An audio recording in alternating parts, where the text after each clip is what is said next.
What happens when one man tries to watch all the horror films of the 1980s? Well, we're about to find out because I'm your host, Josh Spiegel, and this is the 80s Project, the ending of 1983!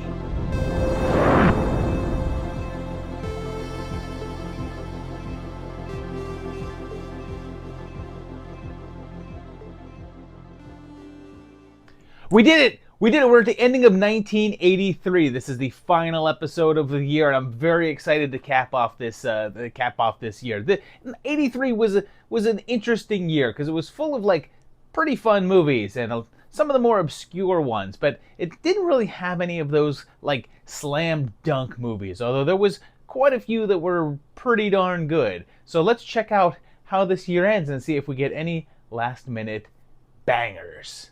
We're starting this block off in a weird way because I'm breaking the rules with things, and on December 2nd there was the TV premiere of Thriller. Yes, Michael Jackson's Thriller. It's not just a music video, it's a short film, and it's important to realize that Michael does not endorse the occult. It has Michael in it, and he's with his girl, and I guess it's the 50s, and they walk around, and Michael says he's not like other guys, and Mike, duh.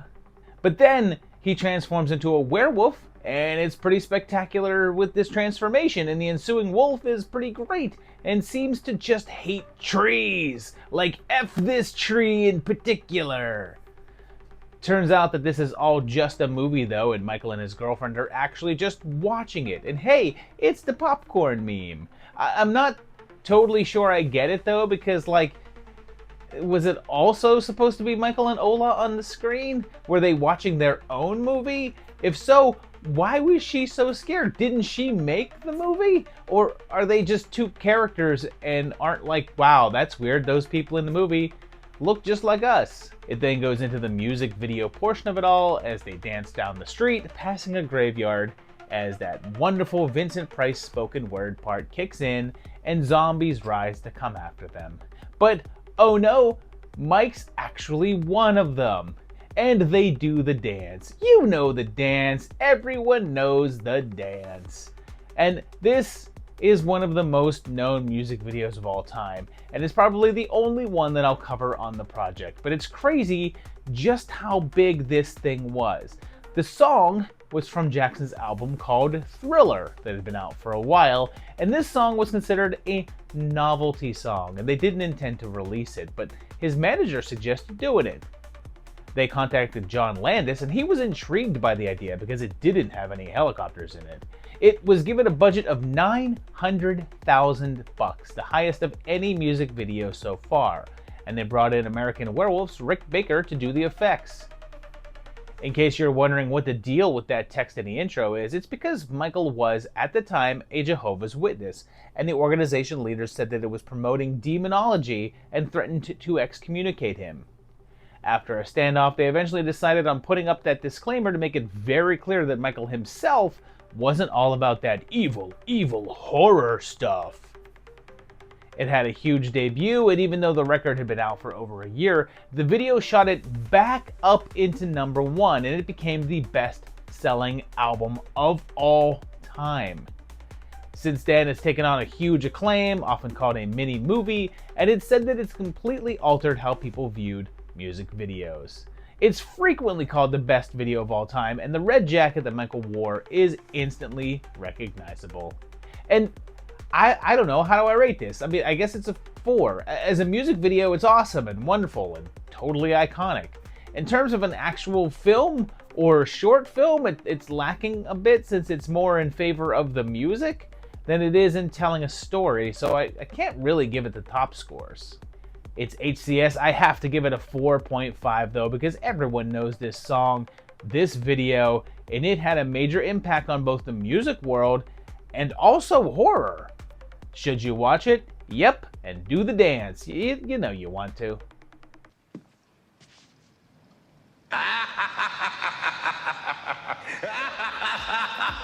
Okay, back in the world of actual movies, but on that exact same day, December 2nd, there was a much less known entry with Scalps. It begins with this guy headed out into the mountains and, whatever this thing is supposed to be. He finds this cave and something takes control of his hand, so he stabs himself. And then we meet Professor Macon, and you won't recognize him, but this is none other than Kirk Allen, most known for being Superman in the 1948 serial. There's also a quick cameo from Forrest J. Ackerman, and then Carol Borland, who we haven't seen since the 30s project where she played Bela Lugosi's daughter in Mark of the Vampire. A bunch of students are all headed off on a school field trip with the doc, including Shy DJ, but he's actually not going. I'm assuming because they could only pay Alan to be there for one day. On the way there, their car overheats, so they have to make a stop, where a local native warns them that they need to stay away from an area called Black Trees. They eventually make it to the spot where they plan to dig for artifacts and set up camp, and sure enough, go right to the Black Trees. DJ senses something is off and tries to get them to leave, but they find some trinkets and wake something sinister up. And then something starts to attack, and it's that lion-faced guy again. And then they hear a strange chanting. When Randy starts acting suspiciously, they reconsider that legend of Black Claw, especially when he starts to transform and attack and collect him some of those scalps from the title. So, what's the deal with this one? Well, it's the second entry on the project from Schlockmeister Fred Olen Ray. We saw him back in 1980 with the Backyard Alien Dead, and then we'll see him many, many more times as we go through the 80s. This was only his third work and was done on an incredibly low budget of only $15,000, and was his first film to get a theatrical release. But there was an issue with the distributor. It seems that after Ray turned in his cut of the film, they went in and re-edited the whole thing. They rearranged some scenes and had some appearances by Black Claw before his resurrection, which makes no sense, and then cut in several bits of the Lionhead thing, which Ray says was only supposed to be seen for a really quick flash, and it was mostly shot for test footage. The movie was more successful than anyone expected, although there's no box office figures available. It would run on cable and had a big presence on video store shelves, and soon took on a notoriety for being a pretty silly low-budget entry. One interesting note is that the end of the film promises a sequel called Scalps 2, The Return of DJ, and says it's coming next summer, but that never happens, and Ray said that he never actually intended to make it, as he would often end his movies with joke sequel teases. And I'll give this a 2.5. It's pretty terrible, but often in a fun way, but it's doing enough good stuff that it keeps your attention, even if it never feels all that competent or interesting. Its horror cultural significance is just a 2 though, because it did get some notoriety back in the day, but it's still pretty unknown and doesn't have many known entities involved. Should you watch it? If you like super cheap silly horror, give it a shot, but it's definitely not great.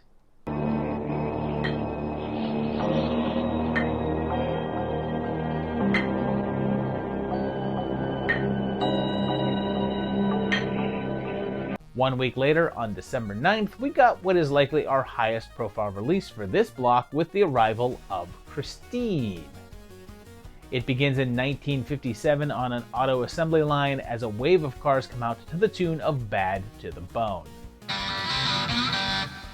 One of them is a whole lot redder than the others, and it accidentally crushes a man's hand in the hood. Maybe accidentally, who knows. After that, a random man climbs in to have a smoke, and way to ruin that new car smell, man. Later though, the man is found dead in the seat, and then it jumps ahead to 1978 to a street that I can literally walk to right now. We meet Cougar and his geeky friend, Arnie, and I mentioned this before, but Keith Gordon put acting on the back burner to focus on directing and has worked on practically every major critically acclaimed show out there. There's a new student, and she's a lifeguard. And I should point out that this was Alexandra Paul's first big role. She was in a low-budget horror flick called American Nightmare before this, but it was basically to show up and get killed.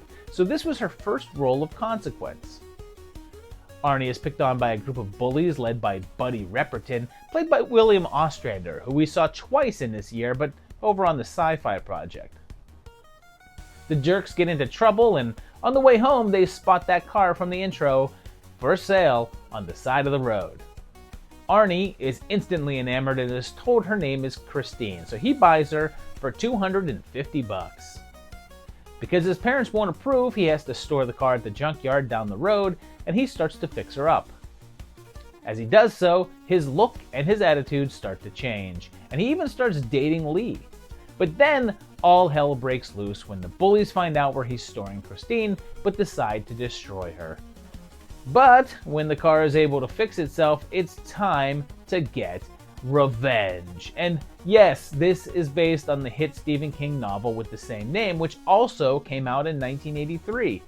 In fact, the book arrived on the shelves only 8 months earlier than the movie, and the film was being shot while on the novel's release date. Richard Kobritz, who had produced the adaptation of Salem's Lot back in '79, had become friendly with King and wanted to work with him again, so King sent over some manuscripts for things that he was working on, and this was included. They tapped Carpenter to direct, and at first he wasn't available because he was meant to do Firestarter, but that was delayed, and then another film called The Ninja, but that got pushed as well, so he became free to do it. Carpenter wasn't excited about it though, and only took the film as a paycheck as opposed to something that he was invested in. The budget was $10 million, and a full 15% of that was said to go to the cars themselves. It said that they used a total of 23 to make the film, and when they were all done filming, only 2 remained undestroyed. Minor little detail is that the car used is a 58 Plymouth Fury, but is described in the film's marketing as a 57 Fury. The reviews were pretty strong, and even Roger Ebert was talking nice about it, even though that guy dragged horror films. And King wasn't a big fan of it though, and even though he didn't slam it at the time, later called it out along with The Shining and said that both of them bored him. It did okay at the box office, but debuted in a busy weekend up against the Clint Eastwood Dirty Harry flicks Sudden Impact and Scarface in their debuts, so it landed at number 4. It would still do pretty well, earning around $20 million overall, but was then a big hit on the home market and on cable, and has taken on a big cult classic status. There was a remake proposed a couple of years back with Brian Fuller of Hannibal slated to write it.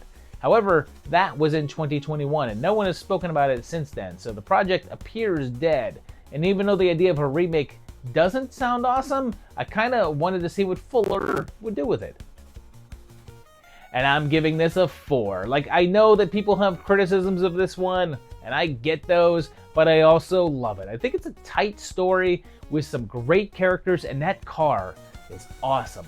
Plus, that Carpenter score just makes everything feel cooler. Its HCS is a 3.5 because it's a minor hit and has only grown over the years, but it's not like it made a huge dent in the industry and had people copying it. Plus, it never entered the cultural mainstream and became a major player like some other King works have. Should you watch it? Hell yeah! Grab the keys and take Christine for a spin. Show me. I debated whether to put this next one in horror or sci-fi, but I ended up with it here. And on December 13th, in France, there was the release of Extraterrestrial Visitors. It's got this big rock soaring towards Earth, and a trio of poachers are out in the woods, and that meteor comes down as little Tommy watches through his telescope. The poachers see the crash and find this big cave and go in, finding a whole bunch of eggs. Now, in a rather smart decision, unlike a certain dude named Kane, this guy just straight up starts smashing the eggs because he's not in the mood to deep throat a tentacle, but something else is there and kills him instead. We're then introduced to a rock band, or at least a guy and 3 singers, and Rick is a bit of an asshole, and they decide to take a weekend trip up into the mountains. While they're up there, they run into the poachers, and then the alien, and then have to take shelter in the home of Tommy's mom and uncle. But Tommy's already gone out to the cave and brought an egg back with him, and it hatches. When we finally get a look at the alien thing, it looks like, Looks like a cross between a pig and a bear.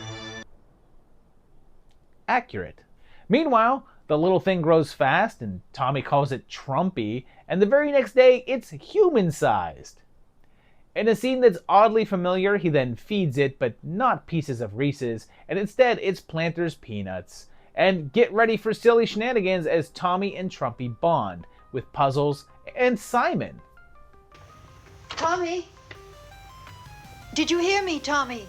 Tommy, can you hear me? But then the mama alien starts killing anyone in her path, leaving a Big Dipper formation on their forehead.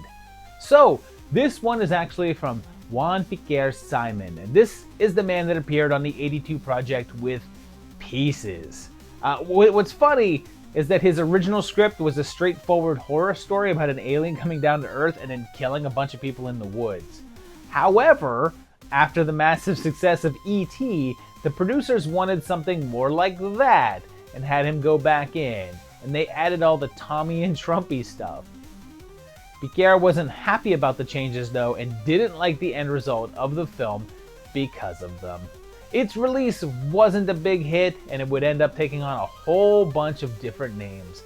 It was originally called Extraterrestrial Visitors, but some US versions called it The Unearthling, and a later release was called Pod People, which was the version that they ran on Mystery Science Theater 3000 when they riffed over it.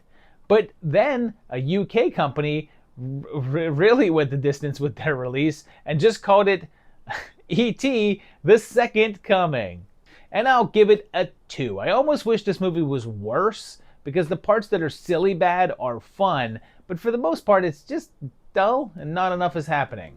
I love that goofy creature design though.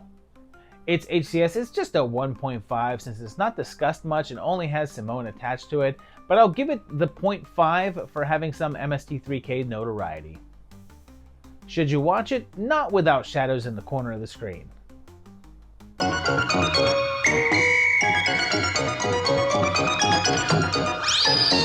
Let's head over to Hong Kong now for a film that came out there on December 15th and take a look at Esprit D'Amour. It has a modern dance performance with a bunch of dancers in wild makeup, and then introduces us to Chi Ming, and while driving in the rain, he almost runs over a young woman. There's a very Poltergeist-style bit with this guy trying to watch TV only to keep having his signal interrupted, and it's Chi Ming's family, and they're having a party. He's engaged to a woman named Ivy, and his father thinks that they're not right for each other, and the kids decide to have a seance. Meanwhile, across town, Su Yu accidentally falls off her roof to her death. Her spirit then starts to communicate with the group and leaves a mark that says that Chi Ming will be haunted. He's an insurance investigator and goes to work the next day, and Su Yu's ghost makes sure that he gets her case and goes to visit her apartment. She is a young goddaughter, and he starts to look into her life, much to the chagrin of Ivy, his fiancée, who is also otherwise pretty terrible. A number of odd occurrences happen around him, but it culminates in Su Yu actually manifesting in front of him, and she's angry at him for holding out on the insurance money and wants to make sure that he gets them to pay out and ensure the money goes to little Mimi, because you know, when insurance companies deny people the exact thing they pay for, there are consequences. Chi Ming is the only one that can see her though, and even though he goes to bat for her, his boss wants him to rule her death a suicide. So, she messes with him, making him reveal scandalous things on live broadcast, which makes ghosts seem pretty powerful. Like, come on ghosts, do that in real life, please. But things get complicated when the two start up a romance, causing Ivy and Chi Ming's family to call in an exorcist to make things right, which leads to chaos and doors to death. Our director here is the great Ringo Lam, and this was his debut feature film, but he'd go on to be a big name HK director, and he'd also become much more famous with his action entries, especially one called City on Fire, which is about a bunch of thieves that decide to do a jewelry heist, but one of them is actually an undercover detective.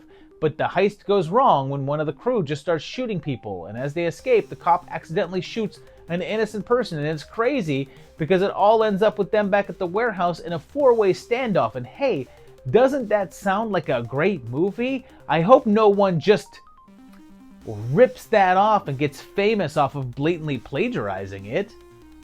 Lam would also delve into the American directing market with the Van Damme Maximum Risk, but would mainly stick to Hong Kong cinema.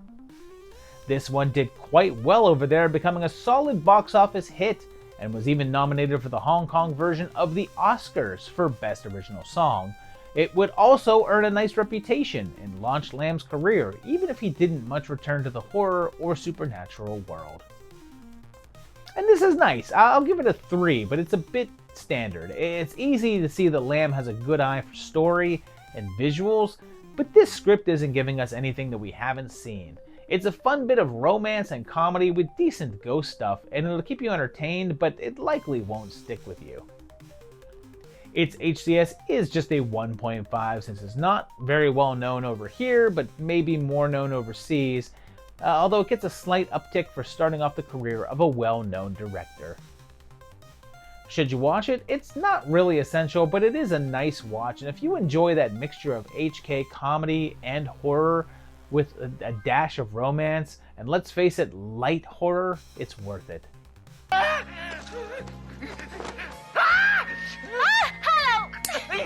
This next one came out in both Canada and the US on December 16th, and I'm not sure if there's enough room on this video to talk about it, cause it's The Keep.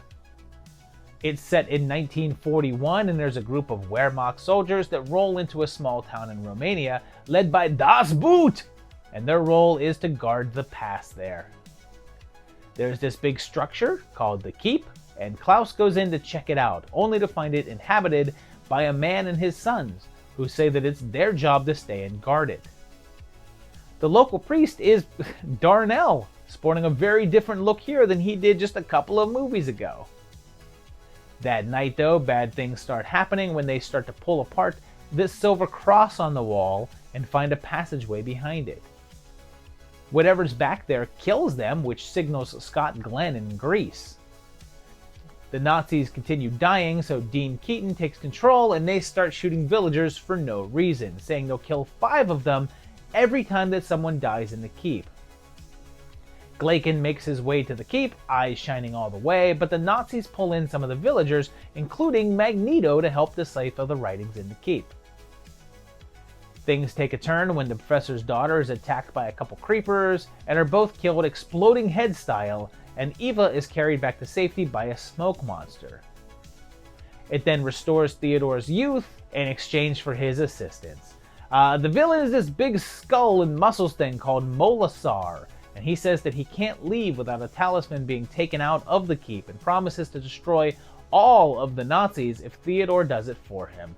But Glaken knows about his plan and wants to stop him, saying that if he's set free, Molasar will destroy the world. So, this movie has a lot going on.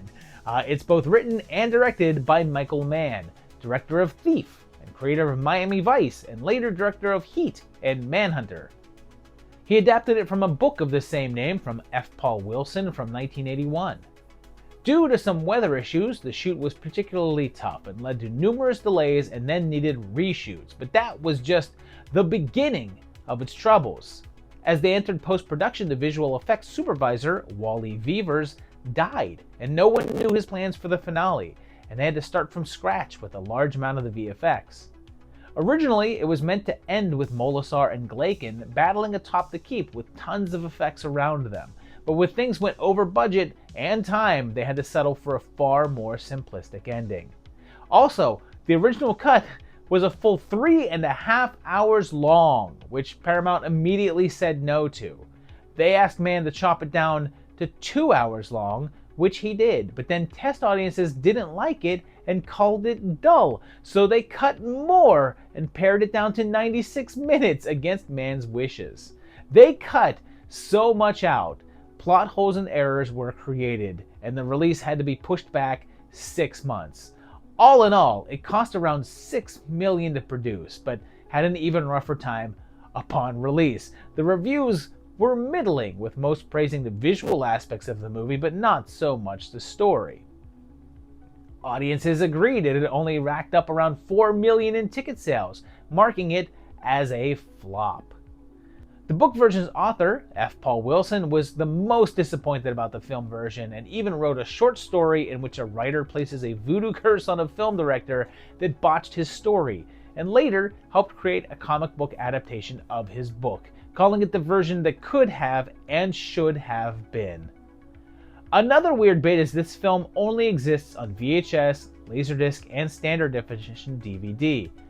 Over the years, Paramount has discussed releasing it on higher quality platforms, but have had trouble getting the music rights. And then Mann objecting to the release, completely disowning the movie.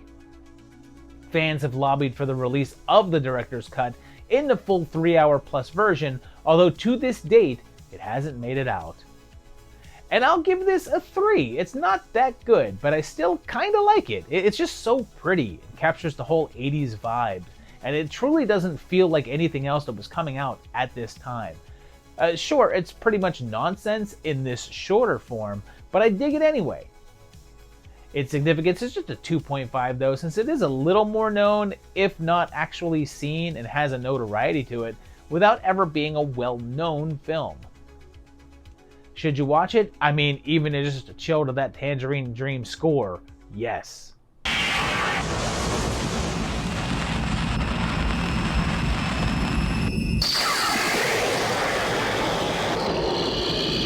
So close to the end of the year now, and this next one first ran in Brazil on Christmas Day, December 25th, and didn't get a US release until sometime in 1984, and it's called Eyes of Fire. It's set in the 1700s in a little colonial village, and a woman named Eloise is accused of having an affair with the town preacher. Eloise has a daughter named Fanny, and they're rounded up by the townsfolk. There's also another little girl named Meg, and her dad is Rob Paulson, and he doesn't have a recognizable face, but this is the voice of Pinky from Pinky and the Brain, Yakko from the Animaniacs, and seriously, like a million other cartoons from the Gummy Bears to TMNT. They try to hang Will, the preacher, but the rope breaks. And this is Dennis Lipscomb, who we just saw in the Sci-Fi Project in The Day After, and also War Games. They instead get run out of town, leaving on the river with a group that was also opposed to hanging Will, but they're not able to tell Fanny's dad because he's away hunting. One of them is Grandpa from Silent Night, Deadly Night, and this lady from 100 Things That You've Seen is here too. As they leave, they're attacked by natives, killing Calvin and injuring several others, but crazy Leah seems to protect them. But also, Marion, Eloise's husband, comes back from hunting to find out that his family was exiled and decides to follow them. He finds them and helps them when they're almost killed by scavengers, and they head deeper into the valley where the Shawnee are afraid to go. And for good reason, since it seems like something is out there with them, something that Leah seems to have some sort of connection to. And this little-known film is the work of Avery Crounse, who both wrote and directed, and it was his first film, although he would only make 3. After this, he did the silly Invisible Kid and the dramatic Sister Island, but most of his notoriety was around his photography work. This film has become notable in that it's Paulson's one and only major live-action role, as he shifted to voice work in this same year, becoming one of the top performers in the industry. That December 25th screening was an hour and 48 minutes and had the title Crying Blue Sky, but afterwards, Crounse felt like it ran too long. So he chopped out a full 22 minutes, and they changed the title to Eyes of Fire for its later release. Since then, the original cut has been restored, which is the version that I viewed for this entry. It's said to have cost around $2.5 million to make, and Wikipedia claims that the box office was $12 million, but I can't find anything to back that up, and that seems high for a film that's not that well known. And I dug this. I'll give it a 3.5. Like, sure, it's a slow burn that takes its time to get where it's going, but it's really cooking up a mood here. It has some good character work going on. Its HCS is just a 1.5 though, since it's not well known at all and didn't leave much of a mark, but has since gained some notoriety. Should you watch it? Definitely give These Eyes a look.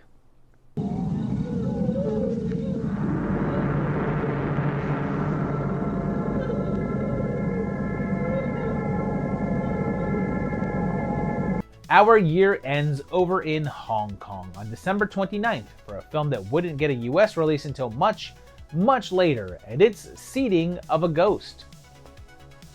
We have a man being chased by an angry mob, and he gets hit by a taxi, but then vanishes. Turns out that he knows black magic and is alive, and warns the driver that since he was part of breaking a spell, that he'll likely be cursed with bad luck. Turns out that he's not wrong, since his wife works at a casino and starts having an affair with one of her players, and one night while she's out with him, a gang attacks and kills her. Through their investigation, the cabbie finds out that his wife was having an affair with Anthony, but then it seems like the police aren't going to do anything to help get his wife's killers, and he goes to fight Anthony and gets his ass beat, injuring his leg. He breaks down and has to seek out the magic man to get revenge, and is told about the process of seeding a ghost, and puts him through a series of rituals involving his dead wife's corpse. Seems there's a price for using the magic though, as Cabbie's hand starts to decay. But then, here's where it all gets weird, since that revenge starts to kick in, and one of the attackers starts to vomit worms, while another starts eating brains, while Tony starts having hallucinations.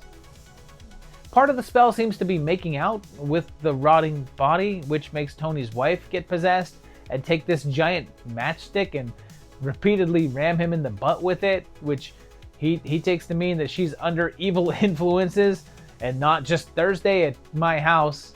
Wait, what?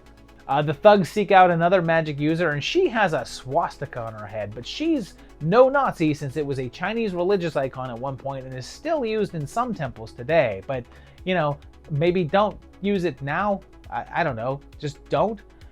It all leads up to a big magic battle and a heaping helping of wild effects. And this is by Quen Young, and it's his first appearance here, although I could have put on his 1982 film Hell Has No Boundary on here, but it's more obscure, so I didn't include it.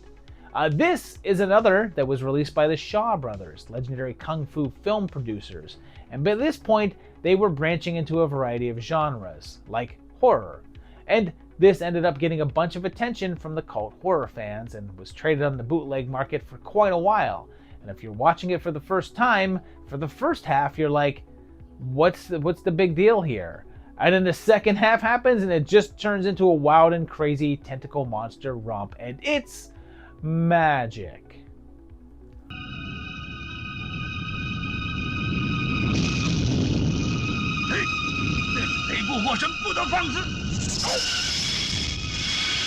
And I'll give this a 3.5. Yes, it's slow to get going and doesn't much make sense, but that second half is just so much fun and over the top. Like, I think I love this era of Hong Kong horror. Its HCS is just a 1.5 though, since it's practically unknown over here and only gained some momentum on the fringes for a long time. Should you watch it? Yes. Plant this seed.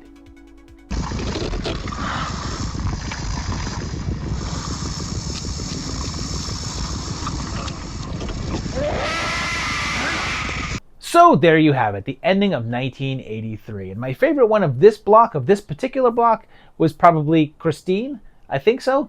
Yeah, I'm going to give it to that. But we're going to do what we've done for the past previous years, and we're going to look at the best of rosters from the year and check out the horror superlatives, which is a concept that was created by my friends Uncle Pete and Carlin Cook on their channels.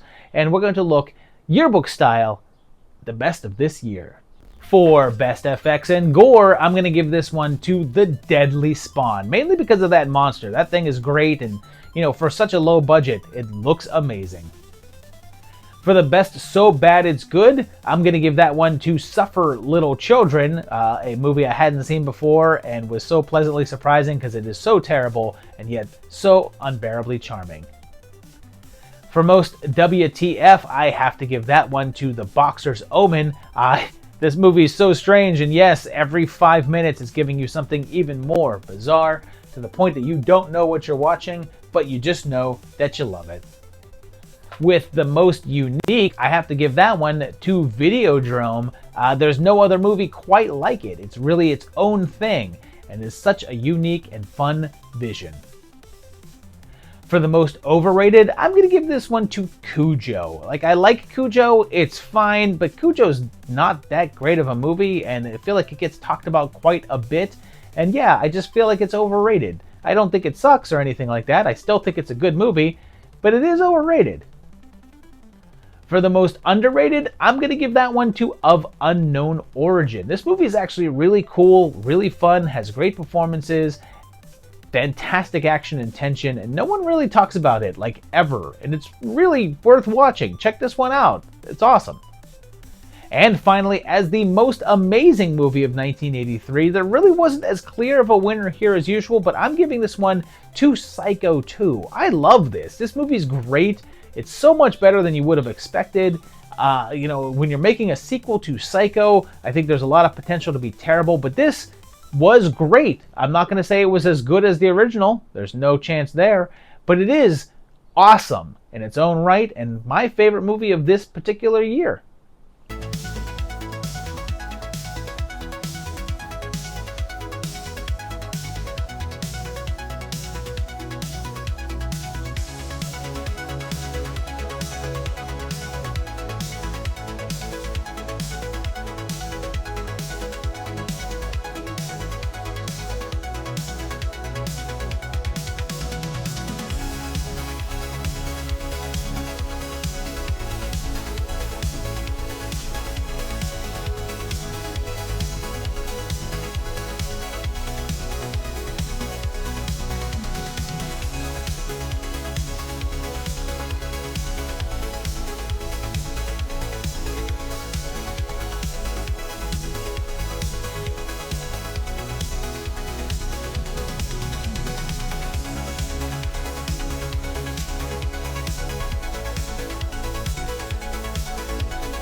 Let me know down below in the comments what you would rank this up. What's your most amazing movie of 1983? What's the most overrated? What's the most underrated? I want to hear that in the comments. Also, hit like on this video if you enjoyed it.